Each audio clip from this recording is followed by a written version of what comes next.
আজ দুপুরে লুচি আর ঘুগনি খাওয়ার কারণটা তোমাদেরকে আমি জানাচ্ছি। তো প্রথমে আগে দেখে নিই লুচি আর তরকারি। তো এই দেখো বন্ধুরা, তো এক গামলা লুচি করেছিলাম সকালবেলায়, তোমাদের দাদা খেয়ে গেল আর মেয়ে খেয়ে গেল, নিয়ে গেল স্কুলে টিফিনে। আজ টিফিনে তাকে লুচি আর ঘুগনি করেছি। আর দেখো মটর দিয়ে আলু দিয়ে একটা নিরামিষ তরকারি করেছি, মাখা মাখা তরকারিটা করেছিলাম। তো এখন খেতেই বসছি লুচি আর মুড়িও খাবো। প্রথমে দুটো লুচি খেয়ে নিই, তারপরে খাবো মুড়ি। তো আজকের দুপুরে শুকনো লুচি কারণটা হলো, কয়েকটা বাড়ির পাশে আমাদের হচ্ছে তাদের নিজস্ব বাড়ি পুজো। তো পুজোতে বাড়িতে এসে বলে গেলে যে রান্না করে পাড়া ঠান্ডা রাখতে বলে। তা সেই কারণে আজকে পাড়া ঠান্ডা আছে, মানে গতকাল রাতে রেঁধে রাখলে আজকে পান্তা খাওয়া হয়। তো আমরা পান্তা করিনি। তো গতকালে একাদশী করেছিলাম আর পান্তা করিনি। তা আজকে সকালবেলা গরম লুচি আর তরকারি করেছিলাম। তো সেই কারণে আজকে দুপুরবেলা লুচি।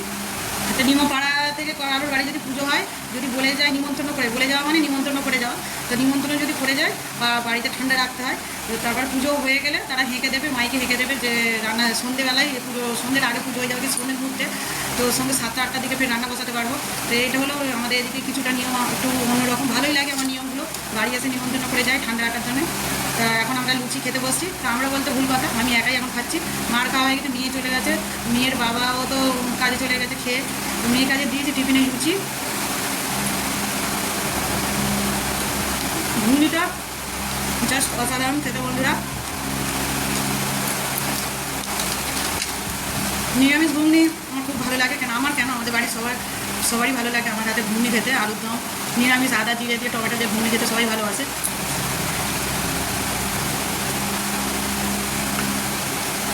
আর তোমরা খাবে তো চলে এসো বন্ধুরা, আমি তো খেতে বসে পড়েছি।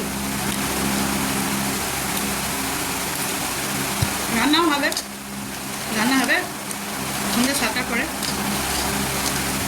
তার আগে মেয়ে চলে আসবে, মেয়েকে যা টিফিন করে দেবো গ্যাসেতে।